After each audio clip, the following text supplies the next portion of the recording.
નમસ્તે દર્શક મિત્રો, આરજેપી સીધા આપનું હાર્દિક સ્વાગત છે। હું છું જાની મકવાણા। તે જાણશો કરતા પહેલા નજર કરીશું મુખ્ય સમાચાર પર। ભરૂચ એસઓજી પોલીસે અંકલેશ્વર વાલિયા ચોકડી નજીકથી એમડી ડ્રગ્સના જથ્થા સાથે 3 ને દબોચ્યા। 12 લાખનો મુદ્દામાલ જપ્ત। ભરૂચ જિલ્લામાં શ્રીજીના આગમન યાત્રાઓને લઈ ડીજે અને આતશબાજી સાથે શ્રીજીનું આગમન। કોલેજ સંકુલ પણ શ્રીજીમય બન્યો। આમોદ નેશનલ હાઈવે 64 ઉપર બિસ્માર માર્ગ મુદ્દે કોંગ્રેસીઓ મેદાનમાં। વિરોધ પ્રદર્શન કરતા પોલીસે કરી અટકાયત। જૂના તવરા પોસ્ટ ઓફિસ ખાતે ટપાલોનો ખડકલો થતા ગ્રામજનોનો ગુસ્સો આસમાને। ટપાલી હાજર ન થતો હોવાના આરોપ। આમોદમાં પણ લાઇટોના ઝગમગાટ વચ્ચે વિઘ્નહર્તાની આગમન યાત્રા આવી પહોંચી। લોકો મન મૂકીને ઝૂમી ઉઠ્યા। આમોદ પાસેથી પસાર થતી નેશનલ હાઈવે નંબર 64 અત્યંત બિસ્માર હાલતમાં સામાન્ય પ્રજા અને વાહન ચાલકોનો અવાજ બનાવવા માટે આમોદ જંબુસરના પૂર્વ ધારાસભ્ય સંજયસિંહ સોલંકી સહિત કોંગ્રેસી આગેવાનો આમોદ 4 રસ્તા ઉપર સૂત્રોચ્ચાર સાથે ચક્કાજામ કર્યો હતો। 25 વર્ષની રોડની ગેરંટી 6 મહિનામાં વિખાઈ ગયો છે। બેનર હેઠળ કોંગ્રેસી કાર્યકરોએ ચક્કાજામ કરી તે પહેલા પોલીસે તમામ કાર્યકરોની અટકાયત કરી પોલીસ મથકે લઈ જવાયા હતા। આમોદ નેશનલ હાઈવે 64 ચોમાસામાં અત્યંત બિસ્માર બનતા મસ્ત મોટા ખાડાઓ પડી ગયા છે, જેના કારણે છેલ્લા 5 દિવસમાં 5 અકસ્માતના બનાવો બની ચૂક્યા છે। છતાં તંત્રના પેટનું પાણી હલતું ન હોવાના આક્ષેપ સાથે કોંગ્રેસી આગેવાનોએ આમોદ 4 રસ્તા ઉપર વિશાળ બેનરો સાથે ચક્કાજામ કર્યું હતું, જેમાં કોંગ્રેસના માજી ધારાસભ્ય સંજયસિંહ સોલંકી, આમોદ તાલુકા કોંગ્રેસ કમિટીના પ્રમુખ નરેન્દ્ર પટેલ ઉર્ફે કાજી, વિધાનસભા યુથ કોંગ્રેસ પ્રમુખ કેતન મકવાણા, જંબુસર તાલુકા કોંગ્રેસ કમિટીના પ્રમુખ શરદસિંહ રાણા, જિલ્લા કોંગ્રેસના મહામંત્રી બાબુભાઈ બરફવાલા સહિત મોટી સંખ્યામાં કોંગ્રેસી આગેવાનોએ આંદોલન કર્યું હતું, જેથી આમોદ પોલીસે તેમને ડિટેન કર્યા હતા। જોકે નેશનલ હાઈવે એટલો બિસ્માર બન્યો છે કે વારંવાર અકસ્માતોની ઘટના બની ચૂકી છે, ત્યારે ગેરંટીવાળા રોડ ઉપર 6 મહિના પણ ટકતા નથી, ત્યારે ભ્રષ્ટાચારના આક્ષેપો પણ થઈ રહ્યા છે। છેલ્લા ઘણા સમયથી ખૂબ બિસ્માર હાલતમાં હોય, અવારનવાર ખૂબ ત્યાં અકસ્માત પણ થાય છે, ગાડીઓને પણ નુકસાન થાય છે। અગાઉ પણ તંત્રને જાણ કરવામાં આવી હતી, પણ આ ભ્રષ્ટ તંત્રના પેટનું પાણી આજ દિન સુધી હલતું નથી। ગઈકાલે જ્યારે તેના તૈયારીના ભાગરૂપે અમે આંદોલનની ચીમકી આપી, જ્યારે આજે અમે આમોદ તાલુકા કોંગ્રેસ સમિતિના સૌ આગેવાનો અને કાર્યકરો ભેગા થઈને જ્યારે ચક્કાજામ કરવામાં તૈયાર થયા, ત્યારે પોલીસ દ્વારા અમને ડિટેન કરવામાં અહીંયા આવ્યા છે, ત્યારે અમે ખરેખર આ તંત્રને પણ કહેવા માંગીએ છીએ કે અહીંની હાલત તમે આવીને જુઓ શું પરિસ્થિતિ છે।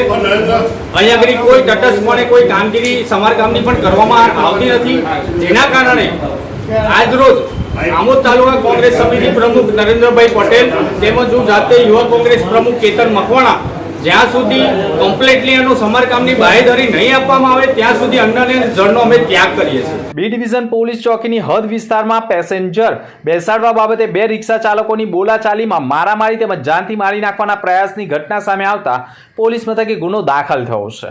ભરૂચ બી ડિવિઝન પોલીસ મથકની હદમાં ઈજા પામનાર નૌશાદ અહેમદ પટેલ રહે Roshan park society Jambusar bypass road Bharuch નાઓ તેઓની રિક્ષા રેલવે સ્ટેશન જવા માટે પેસેન્જર બેસાડતા હતા। તે દરમિયાન લિયાકત બાપુ નામનો અન્ય રિક્ષા ચાલક ત્યાં આવીને માબેન સમાની ગાળો આપી ગુસ્સે થઈ ગયો હતો। આવેશમાં આવીને પોતાની રિક્ષામાં રહેલ ચપ્પુ લઈ આવી ગયો હતો અને ચપ્પુના ઘા ઝીકી મારી નાખવાના પ્રયાસો કર્યા હતા, જેમાં ઈજા પામનારને પેટની ડાબી બાજુના ભાગે આંતરડું બહાર કાઢી નાખ્યું હતું। જીવલેણ હુમલાના કારણે તેને ગંભીર અવસ્થામાં સારવાર માટે ખસેડવામાં આવ્યો હતો અને પોલીસે ગુનો દાખલ કર્યો છે।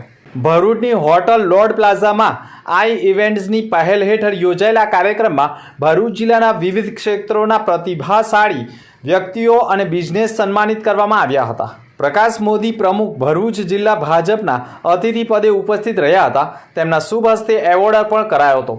આ કાર્યક્રમમાં જેએસએસ ભરૂચના નિયામક ઝૈનુલ સૈયદ તથા ઉડાન પ્રી સ્કૂલના પ્રમુખ તૃપ્તિ રાઠોડ સહિત 60 જેટલા નામાંકિત વ્યક્તિઓની પરિચય પ્રસૂતિ એવોર્ડ સમારંભ અને નેટવર્કિંગ ડિનરનો સમાવેશ થયો હતો।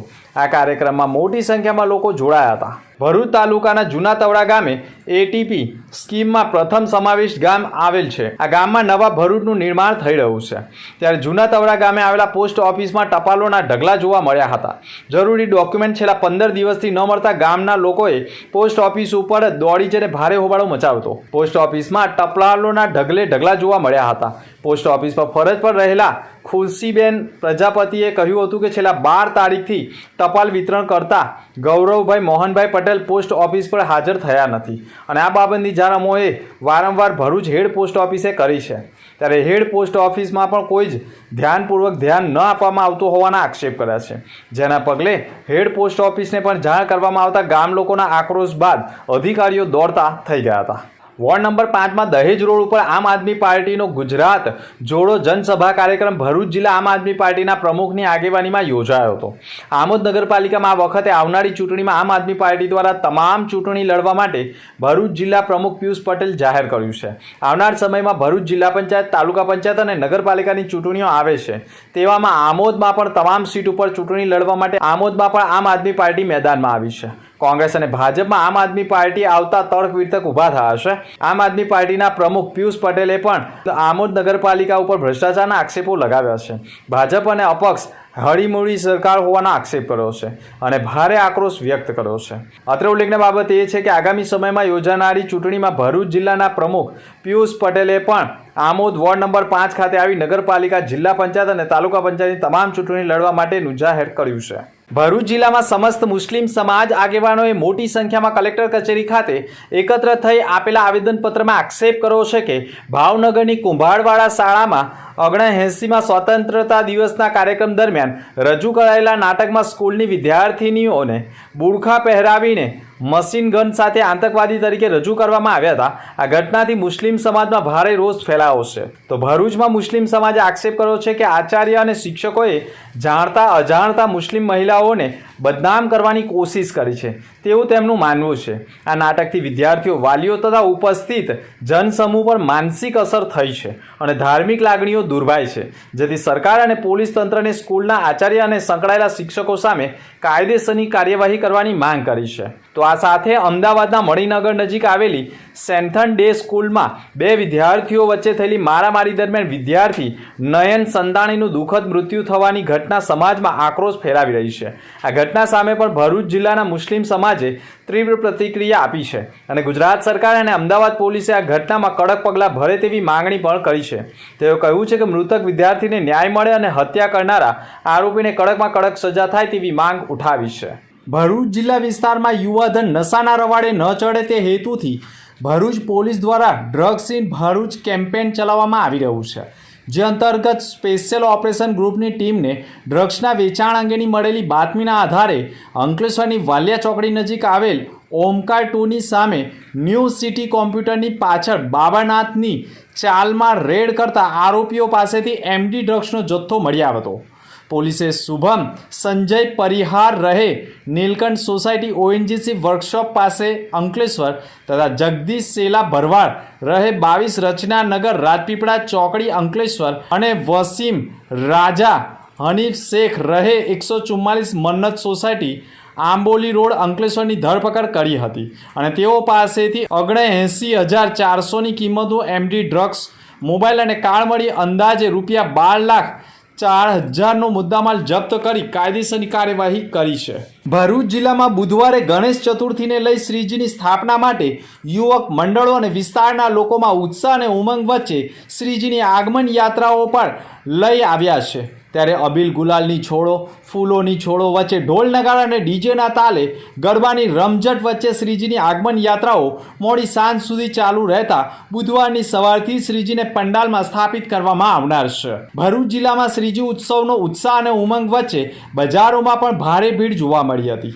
ગણપતિ બાપ્પાની આગમન યાત્રાઓમાં પણ અનેરો ઉત્સાહ અને ઉમંગ વચ્ચે શ્રીજીની આગમન યાત્રાઓમાં પણ ઢોલ નગારા અને ડીજેના તાલે શ્રીજી ભક્તો ઉત્સાહ અને ઉમંગ વચ્ચે ગણપતિ બાપ્પા મોરયાના નાદ સાથે બાપ્પાને પોતાના વિસ્તાર અને ઘર સુધી પધરામણી કરી હતી. ભરૂચ જિલ્લામાં શ્રીજી મહોત્સવમાં પણ વિવિધ થીમો આકર્ષણનું કેન્દ્ર જમાવે છે.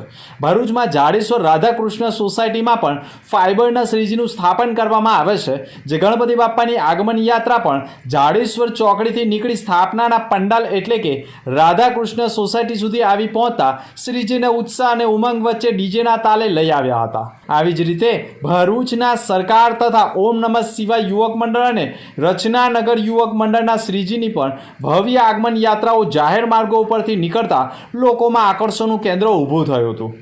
તો ભરૂચની MK કોલેજમાં પણ વિદ્યાર્થીઓ અને વિદ્યાર્થિનીઓ દ્વારા શ્રીજીનું સ્થાપન કરી 10 દિવસ સુધી શ્રીજીની ભક્તિમાં મગ્ન બનતા હોય છે અને કોલેજ સંકુલમાં પણ શ્રીજીની ભવ્ય આગમન યાત્રાઓને વિદ્યાર્થીઓ સાથે કોલેજના પ્રોફેસરોએ પણ શ્રીજીનું આગમન થતાં જ ભક્તિ જેવો માહોલ સર્જાયો હતો અને વિદ્યાર્થીઓ અને વિદ્યાર્થિનીઓ પણ શ્રીજી સાથે તેમના આગમનને લઈ ફૂલોની છોડ ઉડાડવા સાથે ફટાકડા ફોડી કોલેજ સંકુલમાં જ વિદ્યાર્થિનીઓ અને વિદ્યાર્થીઓએ પણ ગરબાની ભારે રમઝટ બોલાવી ગણપતિ બાપ્પાના આગમનને વધાવ્યા હતા. અન્ય મુખ્ય સમાચાર પર ફરી એક નજર. ભરૂચ એસઓજી પોલીસે અંકલેશ્વર વાલિયા ચોકડી નજીકથી એમડી ડ્રગ્સના જથ્થા સાથે 3 ને દબોચ્યા. 12 લાખનો મુદ્દામાલ જપ્ત. ભરૂચ જિલ્લામાં શ્રીજીના આગમન યાત્રાઓને લઈ ડીજે અને આતશબાજી સાથે શ્રીજીનું આગમન. કોલેજ સંકુલ પણ શ્રીજીમય બન્યો. આમોદ નેશનલ હાઈવે 64 ઉપર બિસ્માર માર્ગ મુદ્દે કોંગ્રેસીઓ મેદાનમાં. વિરોધ પ્રદર્શન કરતા પોલીસે કરી અટકાયત. જૂના તવરા પોસ્ટ ઓફિસ ખાતે ટપાલોનો ખડકલો થતા ગ્રામજનોનો ગુસ્સો આસમાને. ટપાલી હાજર ન થતો હોવાના આરોપ. આમોદમાં પણ લાઇટોના ઝગમગાટ વચ્ચે વિઘ્નહર્તાની આગમન યાત્રા આવી પહોંચી. લોકો મન મૂકીને ઝૂમી ઉઠ્યા. તો આ તો અત્યાર સુધીના સમાચાર. આવતીકાલે ફરી મળીશું નવા સમાચાર સાથે. નમસ્કાર.